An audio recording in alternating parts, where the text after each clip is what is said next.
Yeah. We're filming, yeah? Right, welcome to the Dirty Dog Comedy Podcast from the Dirty Dog Comedy Club. I say that every week, I just want to say it. I normally try and say live, but I never do because we're not live, we were pre-recorded.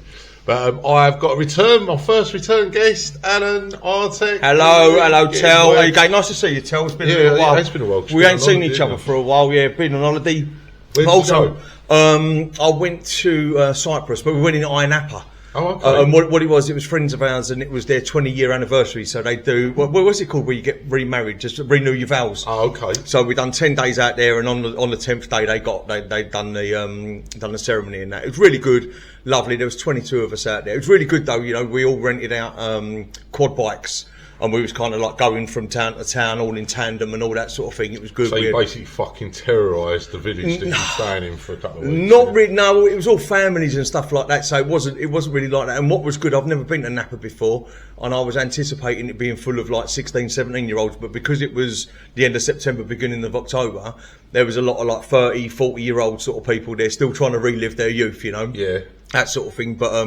But when we went out, we stayed away from the clubs. But there's like loads of bars with live music and stuff like that in there. So it was really good, I must admit. I really enjoyed it. What sort of music like traditional? No. It was all like, I would walk 500 miles, all that, just kind of getting people going. But it was all right, you know. It was just kind of easy going, you know. It was kind of nice. So. Proclaimers.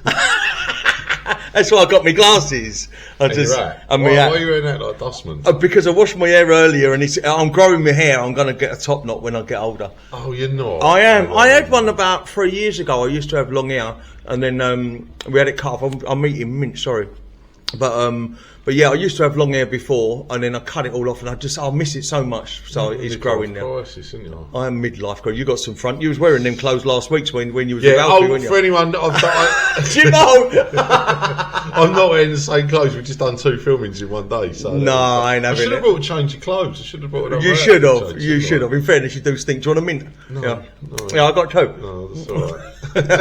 All right. Right, do you know what? Right, on the way down here, right. Terry always interviews everyone down here. Yeah, because that's the idea, isn't it? Well, no, it ain't. You just said, we're coming down and having a chat. Joe Rogan from Essex. You are a shit. Yeah, you're definitely a shit something. Coming in. Right, okay, no, but genuinely, I want to ask you some questions because everyone's intrigued about you. Who's everyone? When we go out, you've got a bit of a name for yourself on the circuit and stuff like that, and you are arguably one of the best on our circuit. So, but no one really knows too much about you. So I just wanted to kind of get like a little bit of a backstory. So, like when you was young, was you always like the funny kid and stuff like that at school, or where did this humour come from? I don't know. I think I was always a bit of a wind-up. Right, okay. But I grew up in an all-female family, so I had like sisters. Yeah. So obviously brothers are supposed to wind their fucking sisters up, aren't they? But, older, younger? What you got? One older, one younger. Yeah. But I think I've always been a bit of a piss taker. I've always I was a bit of a class clown. I can see that. And I've always had a bit of a weird sense of humour as well. It wasn't like the mainstream sort of Would you say dark sense of humour a little bit? Well, yeah, obviously, but I think that sort of got a little bit darker when I went in the army. Well, do you know what? That was what I was going to say, because when you go into the army and stuff like that, you've got to find humour in the most darkest places. Sometimes you've got to kind of cut off from certain things, haven't you? Yeah, and because of the environment you're in, because you're just getting fucking beasted all the time. And there's a lot of dark humour in the army. There's a lot of funny sayings and like things that people. Go on, like what? Just like stupid stuff. Just like I remember when I was in basic training, we had a room inspection, and he's like, "Fuck, it's hell." You know, they'll look for because the idea in basic training in the army is to break you down. Is to break you down so bad, so they'll find any excuse for a reason to give you a beasting. So we had a room inspection, and a fucking fly must have flown in our room, right, and died on the windowsill. Right. After we'd fucking blitzed his room, like the room stunk of bleach. Didn't sleep in our beds for 6 weeks because he was like petrified of ruining it and all that. And I just remember the sergeant major coming in and going fucking ballistic, finding this fly. And he was fucking, they scream at you and they scream and shout at you. That's another thing, going off the subject quickly, but when you get a normal job, when you come out of the army and your boss gives you a bollocking, which isn't really a bollocking. Yeah. Sort of like a constructive sort of Criticism.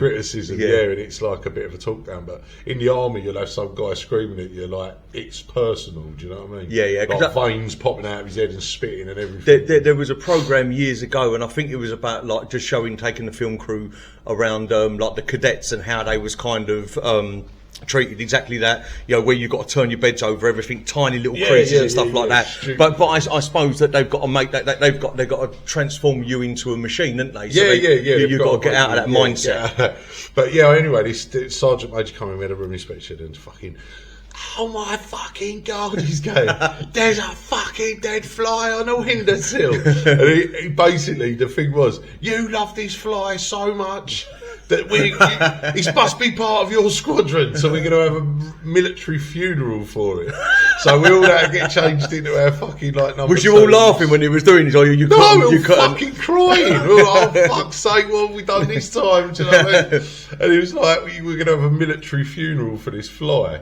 So he found a matchbox, and we all got to get. You're kidding me? You've done it as well? No. We had to get changed into our number ones, like our number twos, our fucking like ceremonial dress sort of stuff, whatever you fucking called it. And they beasted us around the fucking drill square for 3 hours doing a military funeral for a fly. For fuck's sake.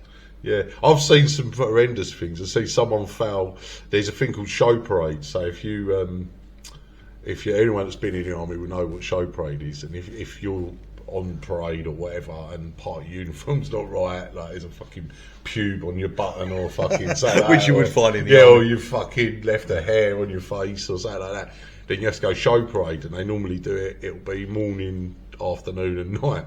So you have to parade at the fucking, I can't remember what it was called now, the guardhouse, right, where the provost sergeant is, and you'll have to parade in front of the provost sergeant at say like 7 a.m, 1 p.m, and then 7 p.m. right, at night with all your gear, and he'll inspect you again, and then off you go. And it's called show parade, and this can last for anywhere up to a day to a week. You know what I mean?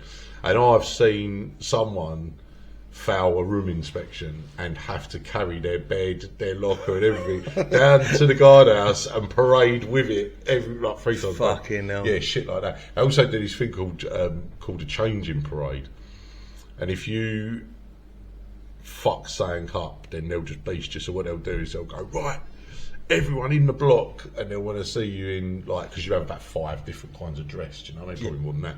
So they'll go, right, working dress, go. So you have to run into the block, get changed into your working dress, which is like lightweight, fucking shirt, whatever. Come out, parade, they'll inspect you, and then he'll go, right, fucking barrack dress, go. So you'll have to run back in the block, get changed into barrack dress, and this will fucking go on until you've used every bit of fucking kit you've got. And then he'll go, right, room inspection 5 minutes. So obviously everything's just fucking launched thrown everywhere. And you're like crying, yeah, they'll come in, they'll trash your room. Oh, they'll turn your locker upside down, they'll fucking all sorts, yeah, they just... So from the army, because we've kind of spoken off camera about this like a few times, but just keeping on the comedy side of things, from the army you came out of there, and then there was a period. What was the period between leaving there and then going, do you know what, I'm going to give this a go?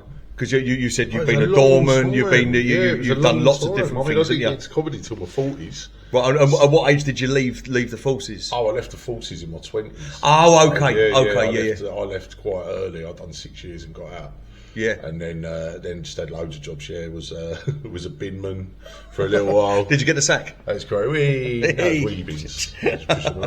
I'd done that, and then obviously I'd done the doors for years. I was a bouncer for years. And again, same sort of thing. Probably dark humour as well, doing very similar sort of things. But you saw different kind of things, or did you have to be seen not to be? I'd done it through the early 2000s, so things were still quite buzzing back in them days. Do you know what I mean? Like there was that was when doorman could still give someone a fucking and get away with it. Yeah, it weren't. But yeah, no, the Doors was a good lot. You saw it actually work down here, didn't I? I mean, this was a night I remember you saying, this used to be a nightclub, didn't it? But that was, I suppose the Doors was, I don't know, I think there was a lot of drugs going on in them days. Of course, yeah, apparently. Taking a lot of drugs. And, yeah. And then obviously I tried, I was a salesman of narcotics for a while as well. And then after I got sick of fucking having my house raided so many times, I become a civil engineer. Started doing that. So I say civil engineer in the loosest possible terms. I know, yeah, you've told me. Trouble, don't I? Basically on roads. That's a point. In fairness, that road's still shut round my way. I'll speak to you off camera about that. We were supposed to get them off the road yesterday afternoon. I just quickly with the water. I quickly just divert. I live in a little village out in Hertfordshire, and Tel said I'm actually closing your road off. So I went down to see you, and you'd actually left. And on the village forums, it's all like, I can't believe they've closed the road. They haven't told the shops. They haven't told anyone. Everyone's moved the bollards out of the way now, and the cars are just driving through them. Oh yeah, they will. Yeah. I had some guy, the gang on site. I was in the office, and I had. All I could hear, I got the phone call, and it was the guy that was on site fixing the burst main. And he was like, "Can you have a word with this geezer?" And some bloke went, "Who's this?" And I was like, "Terry, who's this?" And he was like, "My name's blah, blah, blah. I'm a local councillor, and you've shut this road." And I went, "Yeah, I know we shut the road. It's for fucking safety, mate." Yeah, like, he's just sort of doing his bollocks. But we get a lot of that in them sort of small villages. 100%, man, 100%. So just diverting back onto the comedy. So what actually made you go, "Do you know what? I'm going to give this a go"? Fucking everyone's asked me. Okay, then a better question than that. Really. Okay, a better question than that, which could follow on from the same answer.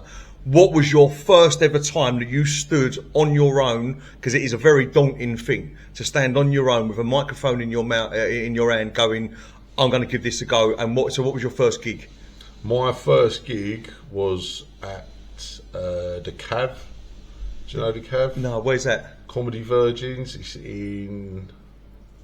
I can't remember where it is now. It's in London somewhere. It's in the city. Can't think where it is. But you must have written leading up to it, so you must. Yeah, I'd written a lot of material, but I've been writing for a while. I think I sort of got into the podcast. I started listening to podcasts, and I started listening to Joe Rogan, and I started listening to things like that. And I thought, these are all stand-up comedians. I didn't even realise Joe Rogan was a stand-up comedian before I started listening to that. I thought he just used to like commentary on UFC. And then like, because he has a lot of comedians on, and they're talking about of being a stand-up comedian. Yeah. And I didn't really know the process of how you sort of got into it or anything like that. I just thought these people just sort of, I thought they all come from like Butlins, and they was all just like used to redcoats and things like that. And then like you sort of learn, oh right, so that's what you do. You have to go to open mic nights. So did you use a gig gag? Did you go on there? No. I just I sort of went on, I think, Facebook or something like that, and I started looking it up. And I'd been writing material. I'd been writing stuff. I'd always been like, when I was in the office at work, I'd always been like the one taking the piss out of everyone. Yeah. Everyone thought I was hilarious and all that lot. And I just started writing some material, and I thought, you know what, I'm going to give it a fucking go. So your first stand up, how did it go? And like we both know that you can write, and you can look in the mirror and think, do you know what, that's funny. But when you stand up, being funny with your mates in the pub compared to being stage funny is two totally different things. How did it go? It didn't go well, to be fair. It was well, to be fair, I didn't bomb. I done all right, but I swore too much. I didn't really, you're a bit sort of aggressive. Your stage presence isn't the best. Yeah. And I don't know, I thought it was all right. I probably got too pissed as well. And I took my ex-girlfriend with me. We had a massive row on the way home because she said I swore too much. And then I sort of took that, you take that as sort of criticism, don't you? You take that criticism bad, especially in your first gig. 100%. So that ended up in an argument, and then I don't know, I just kept doing it. I think you get the buzz, don't you? You do, and like so. I'll kind of go from me and then back to you. My first ever gig that I ever done, I got advised by Ben Dixon. I love you, Ben, by the way. He advised me, or he said, there's a place called Up the Creek Club, why don't you give that a go? So I'd written this 5-minute set, and in my head it was all about the 80s and the 90s, and and I thought it was quite funny, exactly the same, swore way too much, walking up and down and stuff like that. And I think that over time, you kind of, if you can watch back or you take criticism, you either you either get that criticism and fucking die, or you go, do you know what? I'm going to listen to what everyone said, and the next one you can't leave it as a bad one. You've got to go, do you know what? I've got to better myself. Even if I'm going to walk away from this, I want to walk away on a high. Yeah. Does that make sense? But then when you do actually do well, then you know you're like, I've done really well. The drug, the buzz, is the best buzz in the world, right? Yeah, it is in the beginning, but I think the longer you do it, it sort of wears off a little bit, and you sort of, sometimes you're just driving home like you're driving home from work. It doesn't really affect you the same.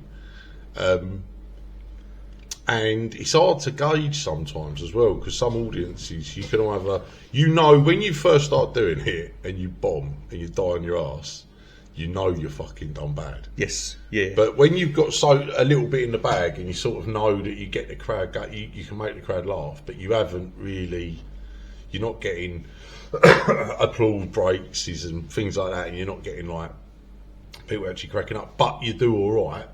Yeah. It's sort of like you've done your job, haven't you? And it's it can be a bit, or you don't really know how well you've done. I think you think more into it when you first start doing it. 100%. You overanalyze everything, don't you? And you can't help but take it personally. But so just following on from that, exactly the same. Is there, probably the early years or the early days, is there one that stands out where you go, that was the one that I took the roof off? That's the one that made me feel the best. Is there one standout? No, not really. I think I had some horrendous gigs, and I think we all go through that thing of going to the same venue weekly. So like you find a venue that's accommodating you. Because I didn't really do a lot of London gigs, to be honest. I wouldn't go to them, bring a fucking stay of bollocks. And I found little venues. So I started off. There was a place in Ealing. I said I didn't do London once, but there's a place in Ealing called Comedy Cats, and it was a little upstairs room, and you used to get pretty much the same fucking crowd there every week. That's the problem. If you've only got 5 or 8 or 10 minutes in the bag. Yeah, we was only doing 5s and 7s in them days, and it was like, and the guy that ran it was an absolute fucking diamond. He's called Glyn or Gwyn, I can't remember. I don't think he does it anymore, but he was a lovely fella. And he always tried to give me a little bit of advice, and I met a few regulars up there that I still know today. And I used to go there, and I think it was more learning how to be on stage and stop being nervous. And then started doing some other little ones here and there, and you sort of realise that regional, where you go, you get a different sort of vibe off of different crowds. You do know, like you just said, London. I've never really been much of a London comedian because I don't really fit that criteria. They're very bit liberal. I'm a bit of an old sort of pub comedian, aren't I? Yeah. That's. I think London in general is quite woke. And I think that understanding our sort of sense of humour, we kind of take it to the line. We tiptoe along that line quite a lot. And so I think that Essex, Kent, Hertfordshire, them sort of places, if I was to say working men's clubs, that's where we excel. Oh, yeah, we're the old school comedians. Not so much the blue-haired sort of. No, but saying that, a couple of weeks ago, I went down to the backyard just to watch, and I watched the Crazy Ginger Cabbie, Dapper Laughs, Pat Smith, and a few others, and there was stuff there that didn't even tiptoe on the line. It went way over, and the crowd was absorbing. Oh yeah, we're getting everything. it back. We're getting it back. I can see. Yeah, we're getting it back. I think that there's definitely a market for it. In fairness, I think there's a lot of people who don't go to comedy who would normally have done 20 years ago because the audience don't really like the wokeness and stuff like that. And there is a place for that kind of comedy because everyone's got a different genre. The wokeness sort of took it over for a little bit, and I think people were scared to say anything. There was too many people getting cancelled. Yes. And I think it is creeping back slowly but surely. It is. So you using that theory then, is there one that stands out to you when you were standing on stage or something like that? And I've stood in the audience and you took it right to the line. Is there anywhere that you've gone, I think I've overstepped the mark here. I think that I've kind of, or someone's pissed you off or something like that? No, not really. I think No, I don't think there is an overstepping the line. I mean, there was some choice stuff being said in here last night, if I'm honest. And it was, I'll have to tell you off camera. Yeah. Which kind of cements the fact that you can't not overstep the mark, but there's certain things that are said in a room and they have to stay in the room that night. I think people are scared for stuff to be out on the internet now. I don't think it's so much in the club. The thing I love about this club, just why we're called the Dirty Dog Comedy Club, you can come here and say what you want. You can be what you want. You can do what you want, as long as it ain't fucking out and out racism or. Yeah. I'll give you an example. All that shit that was going on recently with that young lad that said a joke, and then one person fucking puts a big massive comment. That's right. Yes. Yeah. And then 90 other people get involved that weren't even fucking there. Yeah. And then that geezer's name's Mud. And I felt like putting on there, look, before you all comment, none of you were there. None of you know the premises of the joke. None of you know him. You're going on what one fucking person has said. Just because one person was offended. I guarantee every gig I've ever done, I've offended at least one person. Yeah, yeah. But the difference is they haven't got to put a big fucking status up on Facebook about it and totally ruin my fucking name because of it. That's Do you know what I mean? Yeah, no, I'll make you right. I do make you right. It's difficult as it is being a comedian, isn't it? Of course it is. It's so difficult. So, and that's the thing. We all kind of, sometimes you get carried away. Sometimes you do a joke. You might be testing a joke out and go, do you know what? I'm not too sure about that. Say it. But I remember in the early days, I'm just going back to a little bit. In the early days, I'd done the Angel Comedy Club down in Islington, and I'd done a joke, and I've never said the joke again.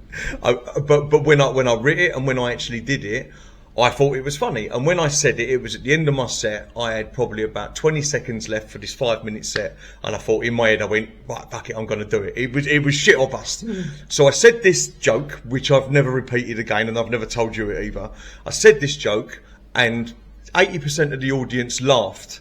Straight after they laughed, they went, and they looked around for someone to be offended by what I said. Instead, if your natural instinct is to laugh, then you're part of the problem as well. So if you don't like what then surely there is a funny in there.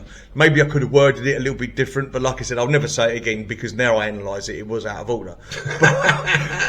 but at the same time, I learnt from that. There was no cameras in there. I learnt from that. My friends who were in there still pull me on it in a pub every now and again. Go on, tell that joke, and I'm like, I'm never doing it again. But I've learnt from that, and you kind of go on and. It's so difficult navigating around this. We do this quite regularly. I mean, we both took a little bit of a break just recently, but on the whole, we was gigging 2, 3, 4 times a week sometimes as well. Sooner or later, something's going to come out of your mouth. There's an instantaneous moment in the crowd, or there's something being said, and you naturally go bleh, and it comes out of your mouth. The problem is, the longer you do it for as well, and the more comfortable the crowd you do become more prone to that. Yeah, I'm just going to say it. I'm going to do a bit of crowd work here. I'm going to say what's on my mind. Because when you first start, you're so stuck to just trying to remember your set. Yes, yeah. You don't sort of go from it. Now it's sort of like, but yeah, like I'll give you a prime example. The best one I ever done was a gig in Gravesend. When I'd done the joke about amputees and the girl in the front row had a prosthetic leg. I remember you saying, yeah. And she was laughing harder than anybody else in the audience. But everyone else was kind of worried about it when it came out. Everyone was sort of like, oh, can we laugh at this? And it was only when she rolled her trouser leg up and showed me her leg. Because I do think a few people in the audience knew that she had a false leg. Right, okay. And I think it wasn't until she showed me her leg and the way I reacted to that, because I didn't fucking die on my arse and just go straight away, oh my god, I'm so sorry. Yeah. Because I sort of fucking... Well, you committed to it. Accepted it and was like, oh my god, she's got my fucking false leg, everyone. Da-da-da. And because she was laughing so much, she found it fucking hilarious, the whole amputee bit. Which in fairness, on another night, it could have gone proper south. It's gone bad. It's gone bad before where... I could see people are sort of looking at each other and just say, can we laugh at this? And you always, when you're on stage, you always see, you don't see the 100 people in the audience, you see them people who look at each other and go, like, shake their head. When I tell them offensive jokes, the thing I love the most is I've always got a woman in the audience somewhere with her hand over her mouth, trying not to laugh. Yeah. And it always will bring me to her and go, "You're out of all the laughing," because I know that she's fucking. It deflects it now. Now it's on her and not on me. Fucking dying inside. Yeah, and that's another thing as well. Always reflect whatever it is you're doing back onto the audience. Yeah, no, 100%. Let them be the bad guys. Don't You're just telling a story. And that comes with time on stage. That comes with presence. That comes with confidence in what you're doing. Now the thing is, I've known you for a long time now, so we've had this a few times where I know you're. Say your set, say you've got a 10-15 minute set. There's been a couple of occasions where you've got lost, looked over at me and I was going, you were talking about the amputees or you were talking about this, and then we brought it back in. But when you divert, I'm like, you're on your own, and if you're going off in that way, I'm like, he ain't with me. He's nothing to do with me. Oscar's at the back going, Dad, what are you doing? Yeah, we had a lot of that last night. It was a crazy night. But yeah, so I mean, just doing this again, we've both just kind of said just off camera that we've both took a backward step from comedy, and I think that on this journey, when you're on it and you're in that mood and you're gigging 2 or 3 times a week and stuff like that, it's fantastic. But then you've got to fall in love with this and out of love with this. You've got to just admit that is part of the process. And right now we're both kind of going, right, okay, I'm going to have a break and we need to kind of get back up on this. But what has run side by side, and I'll let you answer this, but I know the answer, away from stage presence, have you kind of made friends outside of the comedy, but because not what's the best way to word this? Have you made any really good friends who you speak to away from every gig? What do you mean, comedians? Comedians, yeah, of course, yeah. You know, we've got a little group chat. and that's where I was going. Like I said, I know. Yeah, and I don't really. I think it's hard once you get into comedy, to sort of make friends out of comedy, because it is a massive part of your life. Yes. And no one quite gets you. Not that every comedian's a massive laugh, because they're not a massive fucking laugh. Do you know what I mean? You find your little group like you do when you're at school. Yeah. And you stick to that little team, don't you? And that's it. And it's sort of like, we all know anything we say on that group chat will be. There's some horrendous things on that group chat. But I think in this country, you speak to someone who's got a private WhatsApp group, and anyone who's watching this who denies the fact that they would not share everything on every single WhatsApp group, then you're a liar. Because some things come through on a WhatsApp group, and I've got about 5 of them with my football mates, my comedy mates, and all that, and I'm like, right, okay, if something like naughty comes through, you're like, I know I can share it with them, but there's no way I can share it with them and them, because we're all like-minded kind of people, aren't we? Yeah, I suppose. Yeah, that's right. I haven't really got time to sort of not be like that anymore. I'm either going to be like that, or I'm just not going to be like it at all. Yeah. Well, okay, so I did write down another question. It's really gone like totally the other way, but keeping comedy, life, and everything else in there, and it's probably not a bad time to ask you this because you're on your back foot rather than your front foot. If you won £1 million or £10 million on the lottery, would you carry on doing comedy the way you are? Would you go, I'm going to do this full time, 100 mile an hour? Would you open up a club? Would you? What would your? Yeah, 100%. I'd turn this place into a proper club. What down here you'd kind of buy the or whatever. This would be yours. Yeah, I'd turn this into a proper comedy club. We'd have proper acts here. We'd get renovated. What are you saying, proper? No, you know what I mean. It'd be a proper comedy club. Yeah. We wouldn't. You know, I'd renovate the place. I'd do comedy full time. Yeah, I'd devote my life. But that's where I was going. Even though, like, I keep going back to it, we're falling out of love with it a little bit at the moment. But given half a chance, I'm falling out of love with it. I've just got other shit going on in my life, and I'm finding it hard to be funny. To juggle everything to keep on the balls. No, not really. It's not even that. It's not even about the time. It's just it's hard having to get on stage all the time and make everyone laugh and convince all of them that you're happy when you're not. But isn't that what we do? Down a little bit after isn't that what we do? I find, and again, we speak a lot, but I find that no matter how bad a day I've had, like if I've said to you I'm coming down the club on Friday night and I've had a shitter, I've had a row with her indoors, and I've had a bad day and stuff like that, I sit in the wings and then you all announce my name and I kind of just go bang, and you just go into character, don't you? Yeah, you're Superman, aren't you?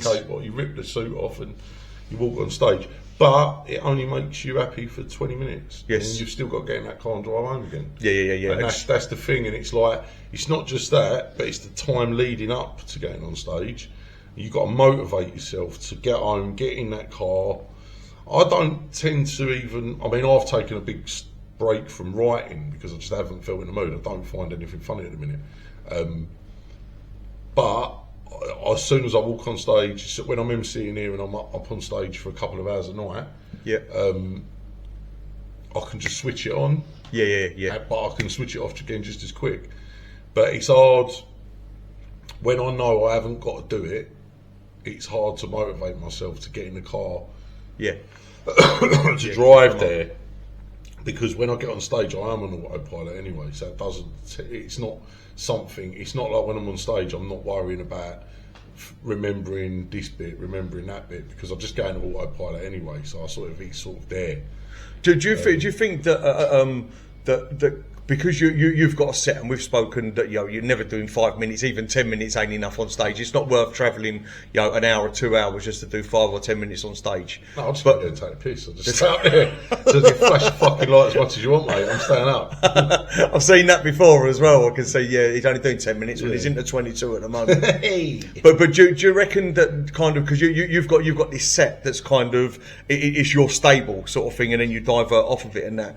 But given time and the future and everything else, writing, that when you write and you find the funny in something, that's where the excitement comes. I mean, I've been writing a lot lately myself. I'm saying to you outside, and then this little nugget just fell in, and I'm like, fucking that's really funny. That's how you do it. You know but that's what keeps you interested, though, isn't it? The writing is not the part that makes a performance. The writing is just the premises. You know? I don't write, so I'll have a premises. I'll have a thing in my head. I'll be driving along and I'll think that's funny. Yeah. You know, and then you have to get on stage and work it, and then that's where it all comes from. That's where you build it. It's not about writing it. The writing of the premises and joke on a bit of paper is not comedy. It's not. You know, it's the start of it. Yeah. That's what I mean. You do not get that. That is not a bit until you've done it on stage 6 or 7 times. But once you've done it on stage, you kind of go, like every argument you get perfect on stage, but then like you said, all the little nuggets fall into it. But then that 2-minute bit goes into a 3-minute, into a 4-minute. And then all the actual premises of the joke's fluid, isn't it? It's just, It's second nature, like isn't I say, it's co-pilot. Yeah. And then you can veer off of that and veer into it. I think we're blessed. You know, when you've had an argument with your missus or whatever, and you walk away, you drive away or something, and you go, fucking hell, I wish I'd said that. Or I should have said that, and that would have been better. I find that with comedy, when I'm on stage and I've done exactly what you're saying, going back to what you're saying, you've done something, and you go, if I would have just said this, that would have made that joke from a 7 to a 9 out of 10. But the thing is, the beauty of comedy is it's like having that row with your missus. Over and over again. That's what I was saying. You can always get that bit in, can't yes, you? Yeah. And sometimes you forget, and sometimes when you're on stage, something happens, or someone calls something out, or someone fucking... And you just divert off their chair. Yeah. And you can incorporate that into it, or so. Yeah, 100%. MCing's good as well. Like, when you've got all that stuff, you've got all that stuff up in your head, you've got all them jokes, you look for people in the audience, and obviously I probably got a good 40-minute set. A solid 40. You got a solid 40. Yeah. But I can sit there and go, I can take that little 3-minute bit out because that geezer looks a little bit like a fucking. Do you know what I mean? Yeah. And I'll use that to do that. Last night we had the going back to the amputee joke a bit again. But I always ask everyone, what you do for a living, what do you do for a living, what do you do for a living? And she said she's an amputee nurse. Oh, really? So straight away. And I had Alan with his wooden leg sitting right next to her, so he fucking got it in the neck as well. I think I've seen you grow in the last 12 months doing your crowd work, and I think it's having that cushion, having that comfort blanket of knowing you've got a solid 15, 20, whatever it is in your pocket, and when you're playing about, all it takes is one word and you can bring it back to something. Oh, definitely. Yeah. The beauty of it is as well, I'm so lucky because this is my club, so there's no pressure on me. I like that. I'm not up on stage emceeing for someone else, and I'm not worrying about what he's thinking about how well I'm doing. Yeah. The only person I let down here is me and the fucking crowd, so I don't really care. Yeah. So I'll do what I have to do up on stage. I can do what I want. I can take it as long as I want. I can fucking say what I want. But the thing is, this is where you're kind of homing in your craft, and then you can take it out across the country to kind of, once it's actually polished, so it's kind of quite nice. So yeah, no, I love it. The idea is, because MCing's all very good at that, but sometimes you do just want to do your set, and you do want to. Well, yeah, I've been on gigs where you've turned up, go, I want to do 10 minutes, I'm going home, I want to go on first and get, because I'm not in the mood and all that, and you just fucking go. Just not in the mood. They're normally the fucking ones that I've been booked to do. Right to it. But no, other than that, it's. Like I said, it's not you're in a bad way or you're in a bad mood or whatever, and the stage is a good place to forget about your problems for 20 minutes or however long you're up on stage. But it's the bits in between, and it's the motivating yourself to get there. It's like people say, don't they? Oh, go to the gym and it cures depression, and you'll feel better when you're in the gym and all that. But it's the getting in the car and going to the gym. That's exactly. It's getting up and doing it. That's exactly. It's the doing. It's the act of it. It's not the actual gym, is it? It's the actual. Of course so. Premises. Right. Let's divert away from there. Right, okay, so last night I went to the cinema. Okay, how's it go? I went with my wife. Oh, it was your anniversary, wasn't it? It was my anniversary. So weren't your wife a bit pissed off that you all went away for your mate's anniversary, some jazzy old holiday, and then you come back and all you don't? Well, no, because it was their 20th, it was our 16th wedding. Was you going to see The Notebook or something? Is that why you're wearing that hat? Not in your... You prick.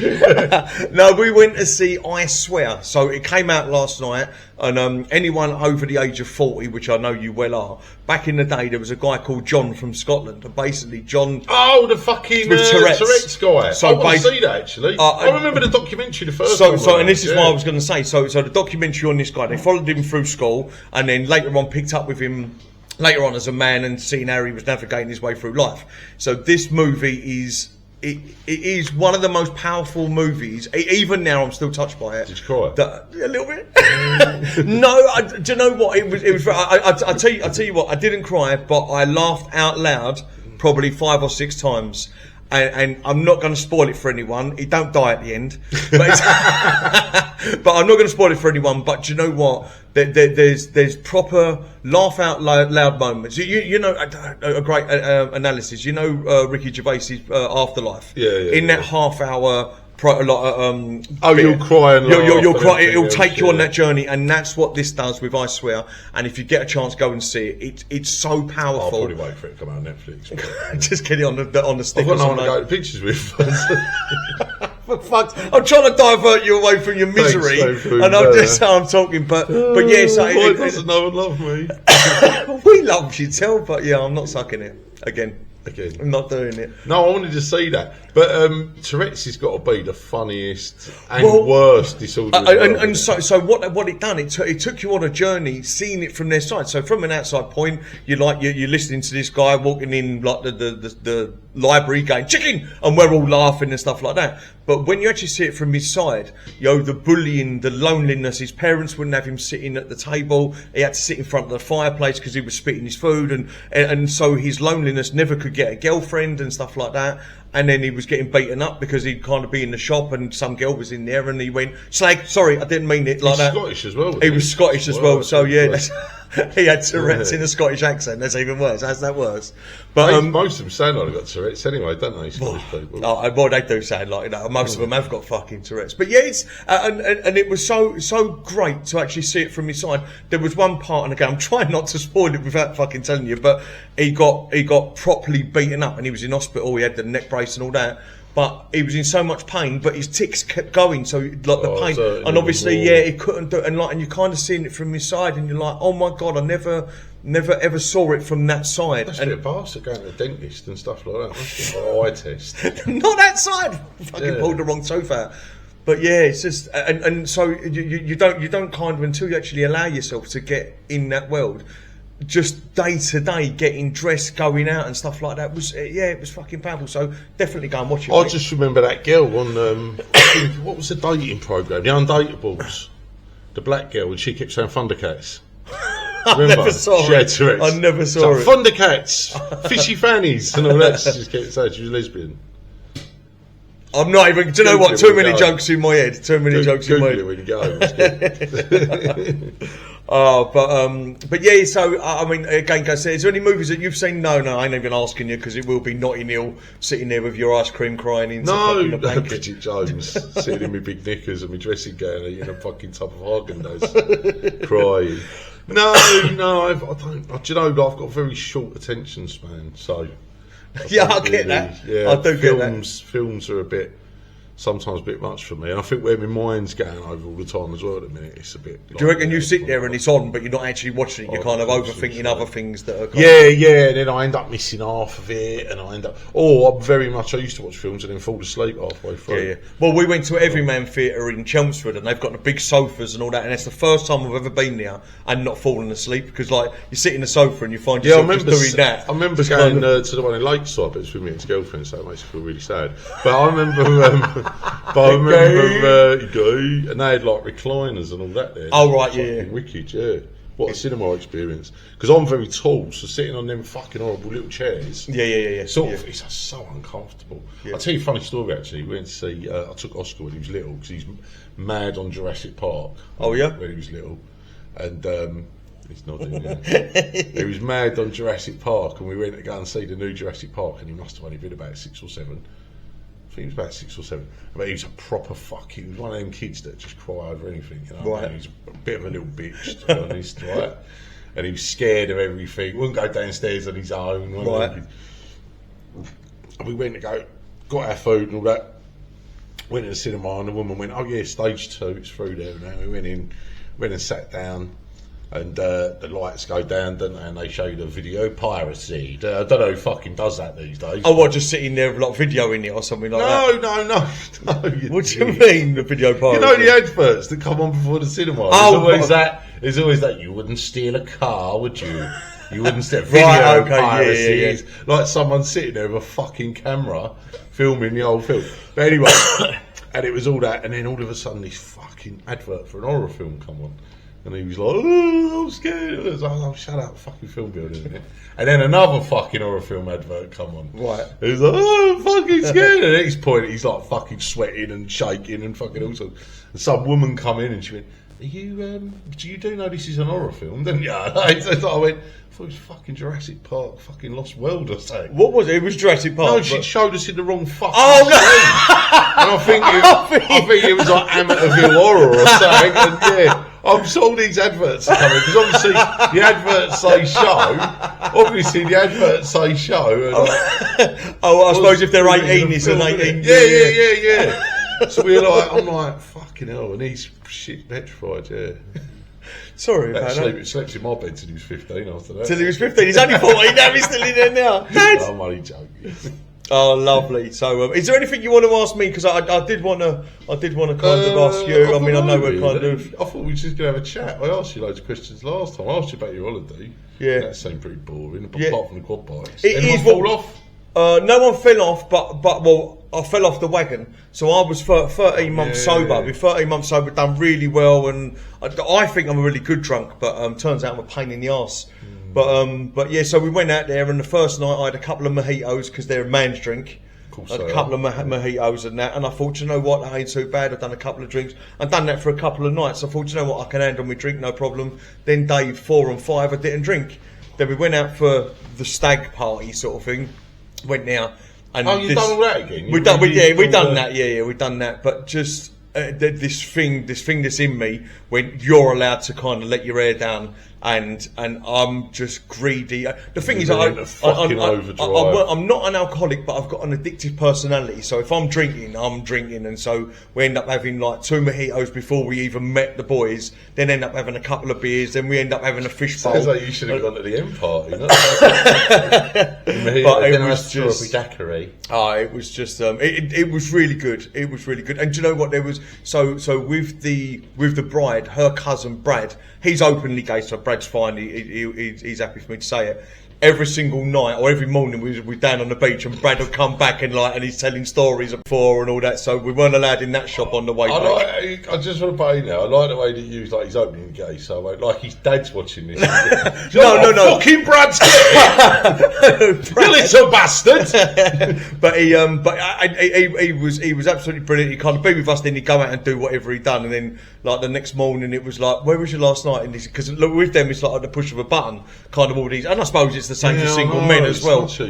No, he definitely ain't. Trust me. But it is the way of the world now, where it's at the push of a button, and if you're in the area. But I don't know, mate. I've been on Tinder now for a while, and Do you know what I mean? I'm fucking flicking left. Yeah, but a you're lot more probably than being right. miserable as well. You're probably being too picky as well. That's the thing. Is you can't be picky.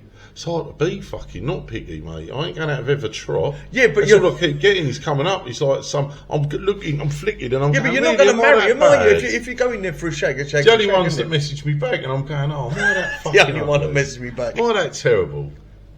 No. Seriously. You'll find your princess one day, I think. Yeah, Oh, bless him. maybe. I might just stay single forever. Well, I think it's time to wrap this up. What do you reckon? All right, mate. Yeah, Nice. lovely. All right, lovely. Tel. Alan Artek, everybody. Well done. We'll be Cheers, back everyone. next week.